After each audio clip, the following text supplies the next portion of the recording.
Okay, pre-calc, here we are. As promised, the sequel, we have another example we're going to try. So this time we're going to do the sine, cosine, and tangent of 3 pi over 4. If you recall, I said that step 1 is to figure out what quadrant you're in. So I'm going to draw this. 3 pi over 4 sits right here in quadrant 2. Okay, so the original angle is 3/4 of pi, which is going to throw it into quadrant 2. That means that the reference angle has to sit in between the terminal side of the original angle and the horizontal axis in that quadrant. So right here is theta prime. You need to calculate what theta prime is.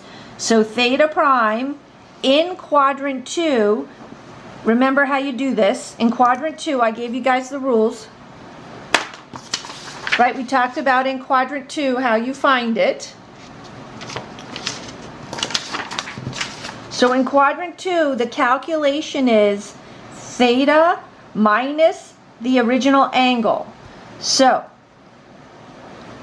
I don't know what I just said. Let me try that movie clip again. Take 2. Okay, so in quadrant 2, theta prime is equal to pi minus the original angle.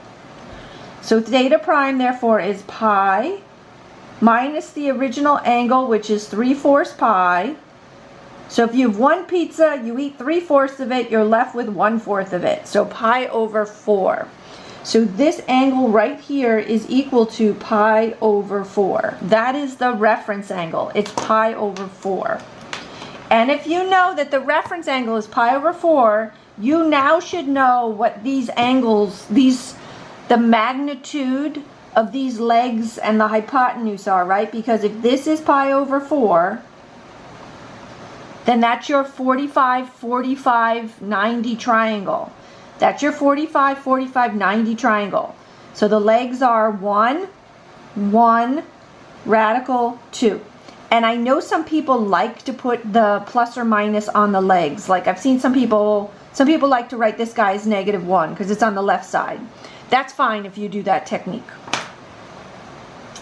Okay, so here we go. We're looking for the sine of 3 pi over 4, the cosine of 3 pi over 4, and the tangent of 3 pi over 4 without using a calculator.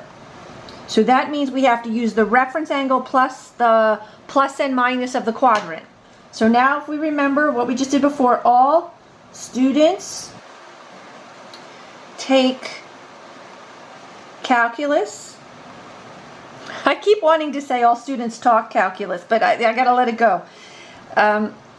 We're in this quadrant, so this is an S, right? So that means only the sine is positive, the output of the sine, right? So that means that the output of the sine of theta is positive, but the other two are negative. So the cosine is negative, and the tangent of theta is negative, right? So in the first quadrant, they're all positive. In the second quadrant, oh, there goes the light again. Only the sine is positive. In the third quadrant, only the tangent is positive. In the fourth quadrant, only the cosine is positive. So here we go. That told me that the sine is positive, the cosine is negative, the tangent is negative. So remember, the reference angle alone is not the answer. You have to get the correct plus or minus. And that's why you can use either this technique that I'm teaching you, or again, some people use, like if it's to the left side, the x is negative.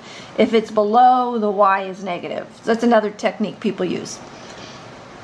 Okay, so it's equivalent to now the sign change and the reference angle. So the reference angle is pi over 4, cosine pi over 4. So it's an equivalent statement if you include the sign change with the reference angle.